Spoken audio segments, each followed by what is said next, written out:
Nama saya Nur Yasin dari Prodi Akuntansi.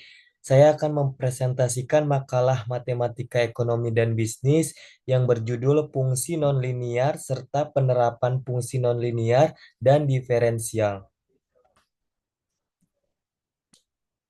Cakupan bahasan pendahuluan.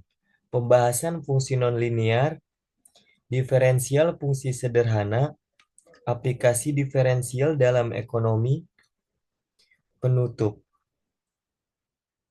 Pendahuluan meliputi pengertian fungsi nonlinier, ciri-ciri fungsi nonlinier, contoh fungsi nonlinier, perbedaan fungsi linier dan nonlinier. Fungsi kuadrat parabola, aplikasi fungsi kuadrat dalam ekonomi. Diferensial fungsi sederhana meliputi kaidah-kaidah diferensial, hubungan fungsi dan diferensial, nilai ekstrim fungsi. Adapun aplikasi diferensial dalam ekonomi meliputi elastisitas permintaan, penawaran, dan produksi, konsep nilai marginal, nilai ekstrim, dan analisis keuntungan maksimum. Yang terakhir ada penutup, yaitu kesimpulan. Pendahuluan, apakah itu fungsi nonlinier? Fungsi nonlinier adalah fungsi yang grafiknya bukan garis lurus, melainkan garis lengkung. Fungsi nonlinier dapat dijelaskan menggunakan tabel nilai, persamaan, atau grafik. Apa ciri-ciri fungsi nonlinier? Memiliki lebih dari satu extensif atau tidak ada extensif sama sekali. Kemiringan bervariasi di berbagai titik sepanjang kurvanya. Apa saja contoh fungsi nonlinier? Fungsi kuadrat, fungsi kubik, fungsi polinomial, fungsi rasional, fungsi eksponensial, dan fungsi logaritma. Apa perbedaan fungsi linear dan nonlinear?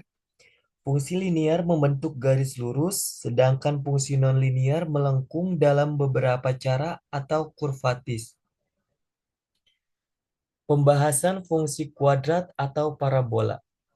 Fungsi parabola adalah bentuk khusus dari fungsi kuadrat dengan berbagai karakteristik yang berguna dalam analisis matematika dan aplikasi nyata. Seperti dalam fisika, eh, contohnya gerak proyektil, dan ekonomi seperti kurva biaya atau pendapatan.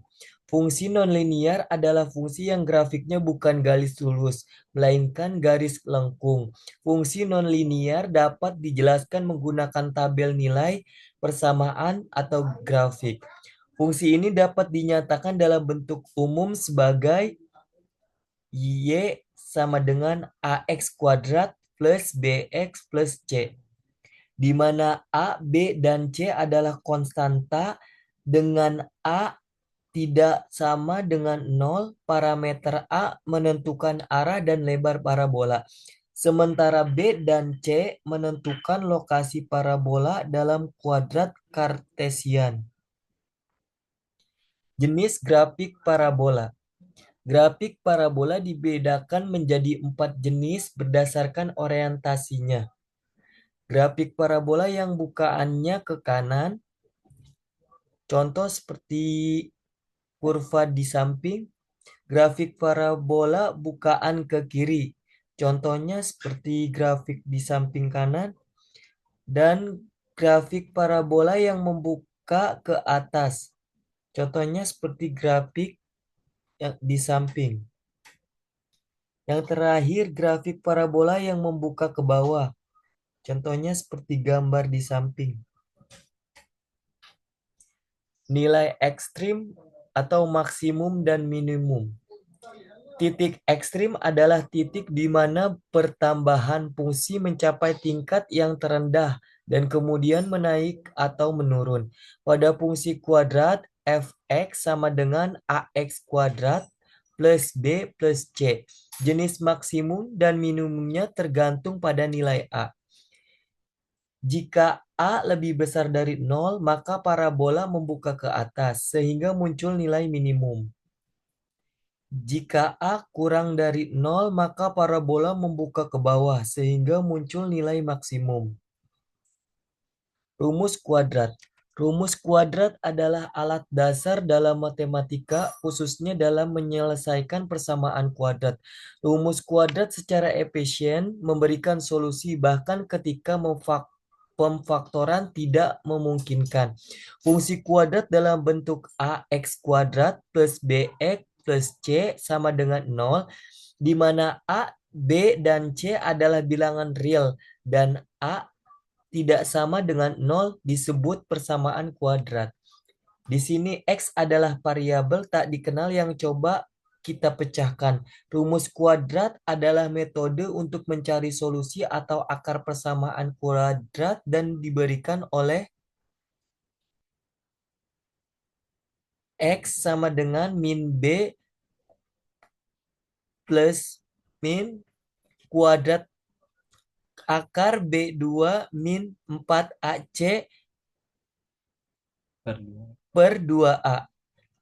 Dalam rumus ini, B kuadrat min 4AC disebut diskriminan dan dilambangkan dengan D tanda plus dan minus. Pada rumus kuadrat menunjukkan bahwa terdapat dua penyelesaian persamaan kuadrat yang disebut akar-akar persamaan kuadrat. Seperti ini di bawah ini. Next. Titik potong dua grafik atau kurva. Dalam bidang dua dimensi, dua garis lurus yang saling memotong hanya bertemu di satu titik yang digambarkan dalam koordinat X dan Y. Oleh karena kedua garis bertemu di satu titik, koordinat X dan Y kedua garis di titik tersebut harus sama, yang dinamakan titik potong X dan Y. Contoh soal. Tentukan titik potong dari persamaan Y sama dengan min X plus 3. Dengan Y sama dengan X kuadrat plus 2. Kemudian sketsakan grafiknya dalam koordinat yang sama. Jawabannya, misal Y1 sama dengan min X plus 3 dan terjadi ketika Y2 sama dengan X kuadrat plus 2. Titik potong terjadi ketika Y1 sama dengan Y2. Min X plus 3 sama dengan X kuadrat plus 2. X kuadrat plus X min 1 sama dengan 0.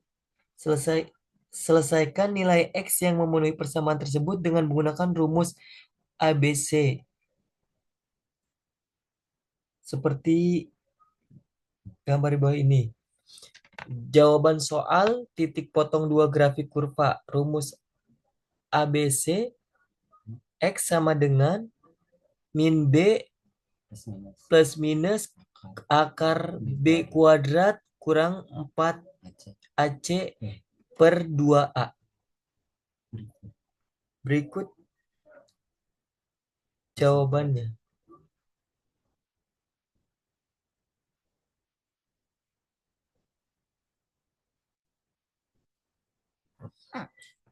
Kemudian X1 dan X2 disubstitusi ke persamaannya, Y1.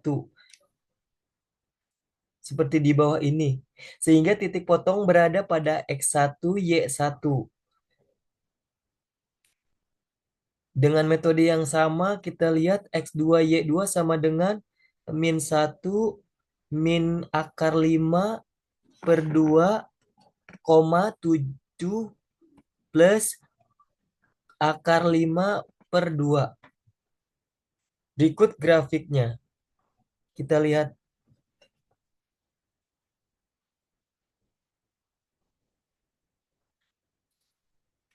Selanjutnya, aplikasi fungsi kuadrat dalam ekonomi. Fungsi kuadrat dalam ekonomi terbagi menjadi fungsi permintaan, fungsi penawaran, keseimbangan pasar, efek pajak, dan subsidi pada keseimbangan pasar, fungsi biaya, fungsi penerimaan, laba atau rugi, analisis bilang pokok atau BEP, fungsi ulitas, dan fungsi produksi. Fungsi permintaan. Fungsi permintaan adalah suatu fungsi yang menunjukkan hubungan antara harga dan barang dan jumlah barang yang dibutuhkan masyarakat. Bentuk umum fungsi permintaan adalah sebagai berikut. P dikurang P1 per P2 dikurang P1 sama dengan Q dikurang Q1 per Q2 dikurang Q1. Contoh soal fungsi permintaan. Dalam suatu pasar diketahui fungsi permintaannya QD sama dengan 40 dikurang 2P. Berapakah jumlah permintaan ketika harga P sama dengan 10? Jawabannya diketahui QD sama dengan 40 dikurang 2P, P-nya 10. Yang ditanya Q-nya berapa? QD sama dengan 40 dikurang 2P, QD sama dengan 40 dikurang 2 dan P-nya tadi sudah kita ketahui 10. QD sama dengan 40 dikurang 20 sama dengan QD sama dengan 20. Jadi ketika harga P-nya 20, maka jumlah permintaannya adalah 20. Fungsi penawaran. Fungsi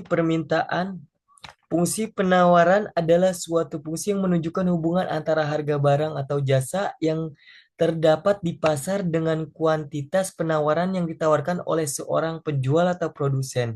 Bentuk umum fungsi penawaran sebagai berikut.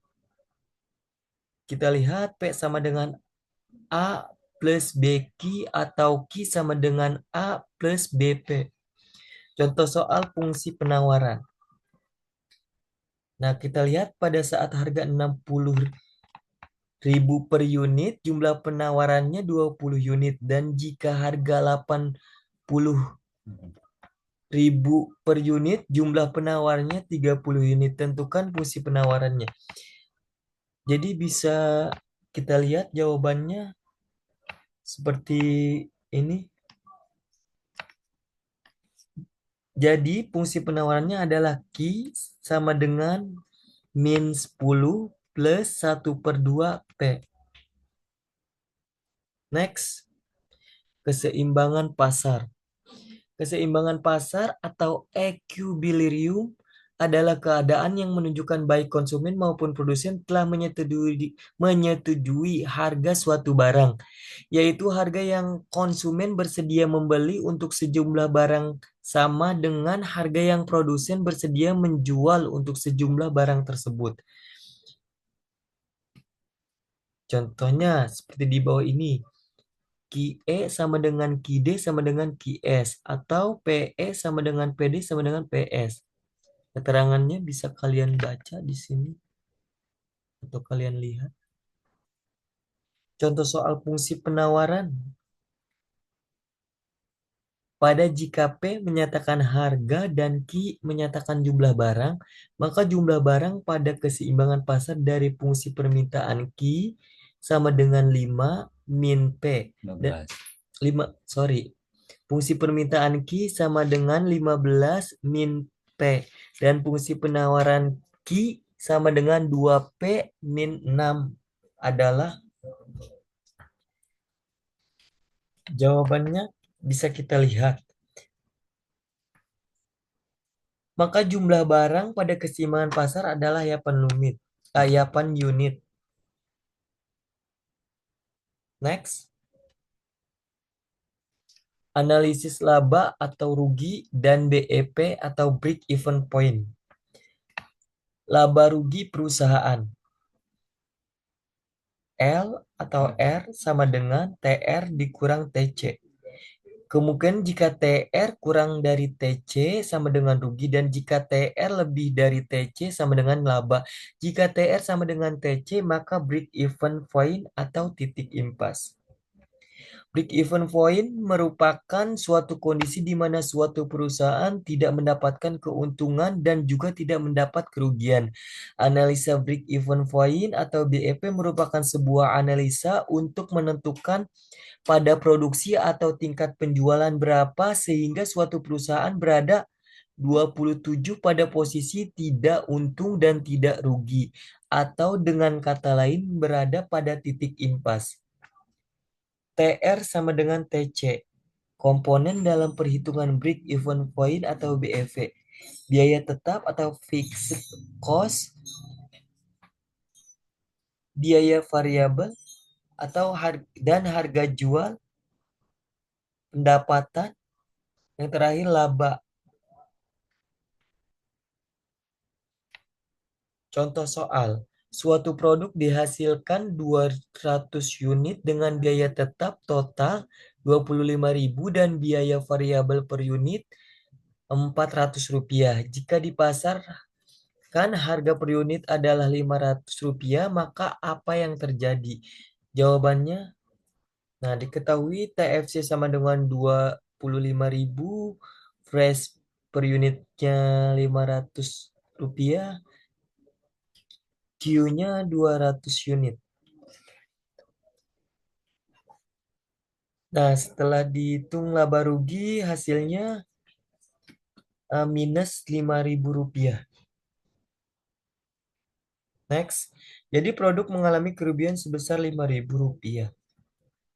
Next, diferensial fungsi sederhana. Bentuk umum rumusnya Y sama dengan A X pangkat N.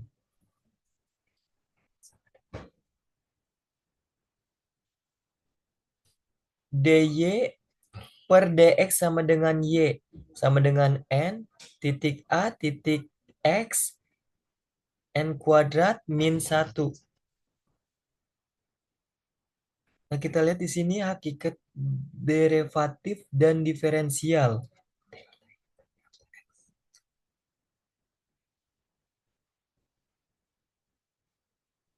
Nah, kalian bisa lihat di sini. Next, ini contoh kurvanya ya. Next, kaidah-kaidah diferensial. Diferensial konstanta jika Y sama dengan K, di mana K adalah konstanta, maka Y sama dengan DY per DK sama dengan 0. Sorry, DY per DX sama dengan 0. Contohnya Y sama dengan 5.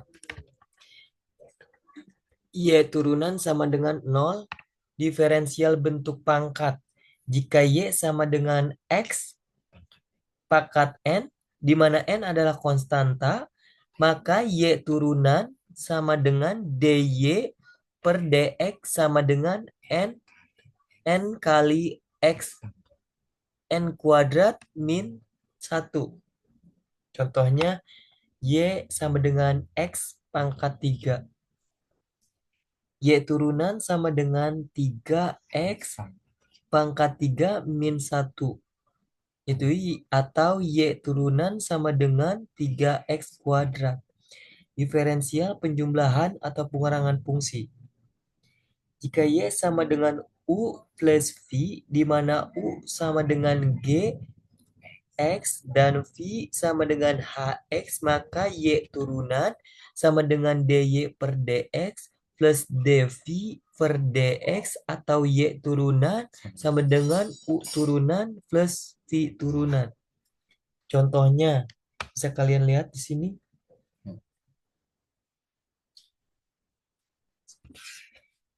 Diferensial perkalian fungsi. Jika Y sama dengan U dikali V, di mana U sama dengan GX dan V sama dengan HX, maka Y turunan sama dengan DY per DX.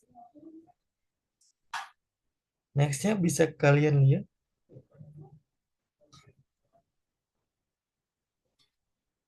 Aplikasi diferensial fungsi sederhana dalam ekonomi.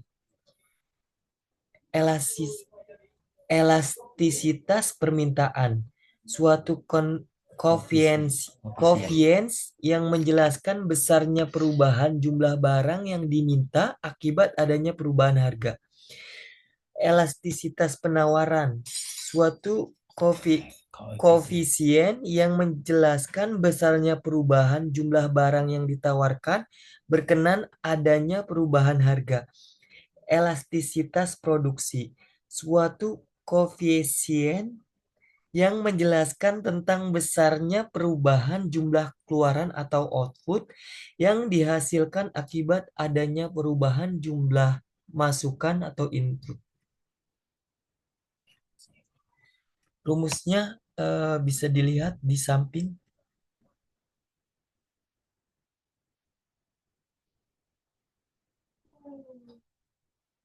Next. Konsep nilai marginal, nilai ekstrim pada fungsi biaya, analisis keuntungan maksimum. Biaya marginal. Biaya tambahan yang dikeluarkan untuk menghasilkan suatu unit tambahan produk.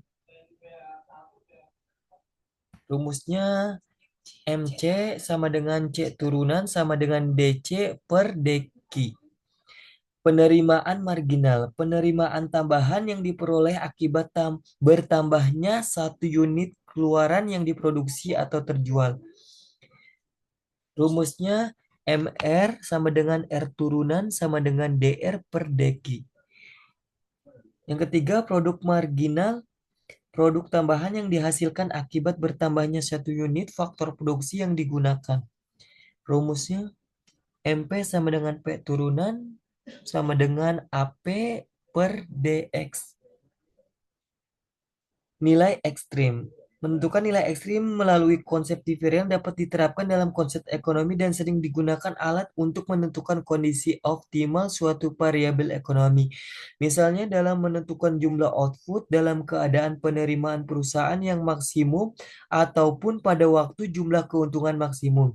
Penentuan skala perusahaan yang paling ekonomis, tingkat produksi yang optimum, kepuasan atau utility maksimum seorang konsumen, kerugian minimum perusahaan, dan lain sebagainya. Next. Analisis keuntungan maksimum. Tingkat produksi yang memberikan keuntungan maksimum atau menimbulkan kerugian maksimum dapat disidik dengan pendekatan diferensial.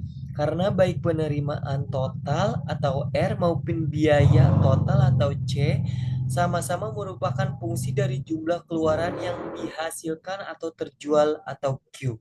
Maka fungsi keuntungan didapat rumusnya sebagai berikut.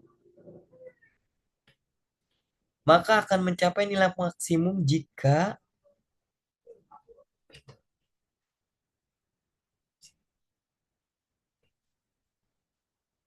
V turunan sama dengan 0. Next. Secara grafik, kesamaan MR sama dengan MC atau kedudukan V turunan sama dengan 0 ditunjukkan dengan kurva perpotongan penerimaan margin atau MR dengan kurva biaya marginal atau MC. Next. Contoh soal. Fungsi permintaan ditunjukkan dengan persamaan QD sama dengan 75 dikurang 5 P kuadrat. Tentukan elastisitas permintaan pada harga P sama dengan 20. Jawabannya sebagai berikut. Next. Jadi dari kedudukan P sama dengan 20, harga akan naik turun sebesar 1%, sehingga jumlah barang yang diminta akan berkurang atau bertambah sebanyak 2%. Next.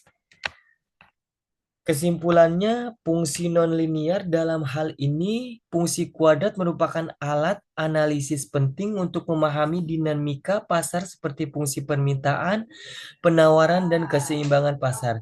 Fungsi diferensial multivariabel sederhana dapat menganalisis lebih lanjut elastisitas, nilai marginal, dan optimal dalam konteks ekonomi dengan menggunakan fungsi diferensial tersebut.